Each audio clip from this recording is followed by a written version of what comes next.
Mas a existência de Mata Atlântica no Piauí virou uma questão polêmica.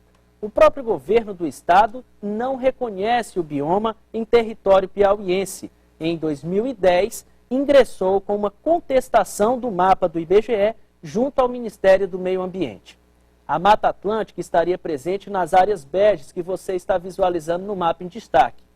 A existência do bioma também é contestada por estudiosos, como o doutor em botânica Alberto Jorge, da Universidade Federal do Piauí, com quem conversamos a partir de agora.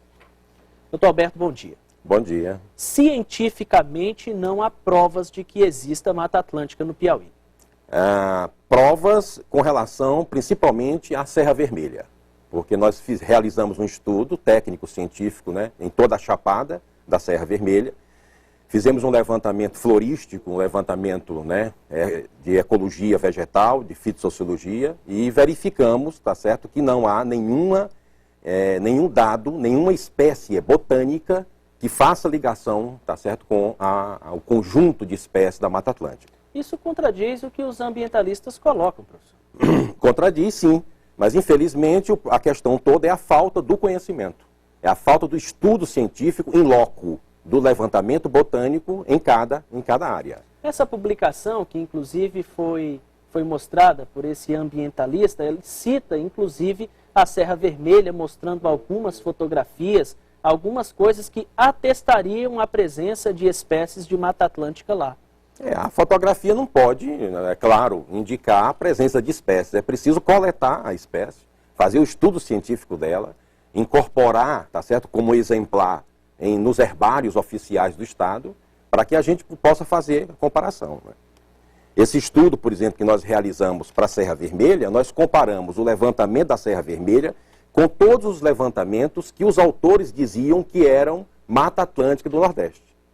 E a diferença é muito grande entre o componente, né, as espécies que ocorrem na Mata Atlântica do Nordeste, já publicado né, a literatura, com o conjunto de espécies que a gente coletou e levantou na Serra Vermelha. Agora, qual a conclusão do estudo, professor? A conclusão do estudo, tá certo, é que para a Serra Vermelha, para a área de Chapada, tá certo, não se enquadra, apesar de ser uma floresta estacional semidecidual, a nossa conclusão é de que essa vegetação pertence ao bioma Caatinga e não ao bioma Mata Atlântica.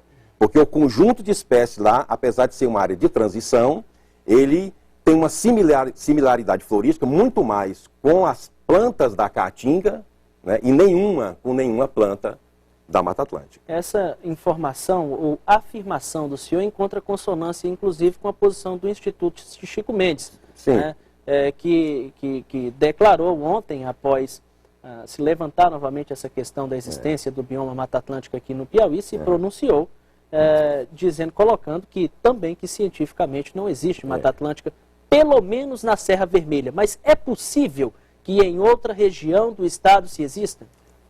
É possível, mas ainda é cedo afirmar, tá?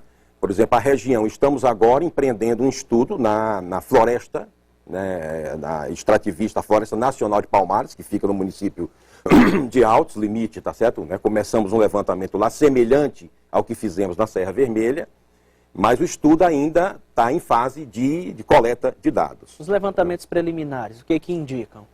Até agora, uma afinidade, por exemplo, uma afinidade muito mais com a Amazônia do que com a Mata Atlântica. Que há diferenciação. Por exemplo, naquela vegetação da Santa Teresa, que fica próximo ali de Santa Teresa, na região do Socorro, na região dos Morros, por exemplo, né, nós encontramos agora uma espécie que significa dizer que é o primeiro registro dessa planta para o Nordeste. Ela até agora tem sido indicada para a Amazônia. É uma planta muito parecida com o pau-d'arco, o tronco é de pau-d'arco, a folha é de pau-d'arco, a flor, né, certo? É característica da família Bignoniaceae, no entanto, é o primeiro registro que a gente está fazendo da presença dela. E ela é amazônica. São essas fotografias que nós temos? Eu peço para o nosso cinegrafista, por favor, para nos mostrar aqui. Ele vai posicionar para a gente mostrar em detalhes aqui. A foto está bem nítida, com uma boa resolução. Então, até então, nós achávamos que isso era um outro tipo de pau-d'arco. Né? Podia ser um pau-d'arco amarelo, um pau-d'arco branco ou um pau-d'arco roxo. No entanto, tá certo? Está aqui a flor, Né? Passe aqui que eu vou, por favor, posicionar. E em qual região do Brasil estaria presente? Seria na região norte, você falou? Na região norte, Pará e no Amazonas. Olha só, a foto em destaque. Tá? Qual é o nome da espécie? Goldmania, família Bignoniaceae e do gênero Goldmania esculifolia. Esse estudo vai se prolongar por quanto tempo? A gente está trabalhando, né, quer dizer, o levantamento, né, trabalhando, porque a gente não tem financiamento, então tem que ser nos intervalos, tá certo, das nossas atividades junto à universidade, né. Então essa planta, por exemplo, é um indicativo de que provavelmente, pelo menos essas matas aqui, da Flona palmares, a essa região da Alphaville, pode ser que tenha uma similaridade muito mais com a floresta amazônica do que com a floresta, com a Mata Atlântica. Professor, mas não sabemos, o estudo está quem vai dizer, está em andamento, né? Não foi concluído ainda. Agora, em que os ambientalistas se baseiam para afirmar que há Mata Atlântica na Serra Vermelha e no Piauí, por exemplo, uma vez que já há um estudo técnico, científico, indicando que não existe Mata Atlântica lá? Bom, a única hipótese que eu atribuo a isso, tá certo, é a necessidade que essa vegetação precisa ser preservada. E quando se fala em Mata Atlântica, né, os cuidados são mais rígidos, né? Quer dizer, as taxas de liberação para desmatamento. Então, ser Mata Atlântica, né, reveste numa proteção maior. Então, há um interesse econômico por trás disso? Não sei. Não sei. Não se pode afirmar. Não, eu não tenho, tá certo, e dados para isso. Agora, esse mapa do IBGE, eu vou pedir, inclusive, para a gente posicionar novamente, colocar na tela, que a gente vai falando aqui, as pessoas vão visualizando. Se der para aproximar mais o Piauí, veja aí como é que pode fazer, mas dá para a gente ver bem nitidamente. A gente destacou o estado do Piauí, professor, e a gente percebe uma espécie de contradição, podemos dizer assim, que nas áreas beges dentro do estado do Piauí seriam as áreas de Mata Atlântica e já no vizinho estado do Maranhão a gente não percebe nada. Isso soa como uma contradição também? Total contradição. Por exemplo, aquela mancha verde ali em redor de Teresina, do outro lado, né, continua no Maranhão. Tá? No estado do Maranhão, na parte nordeste do Maranhão, por exemplo, tem várias, perto de Santa Quitéria do Maranhão, tem várias florestas que são semelhantes à do Piauí, tá certo? Aqui na represa de Boa Esperança, por exemplo, do lado do Piauí a gente tem o Cerrado, mas do lado da represa, para o lado do Maranhão, temos também uma floresta. Por que essa floresta, que fisionomicamente é semelhante à floresta do Piauí, não foi incluída nesse mapa? Como se o rio Parnaíba, tá certo, fosse o divisor, tá certo, de vegetação. E isso é uma coisa que a biologia não sustenta. Esse mapa do IBGE, portanto, é equivocado na sua concepção? Ele é equivocado porque é incompleto. Tá? Que ele não tem a verdade do campo. Ele não tem a coleta das plantas que existe na região.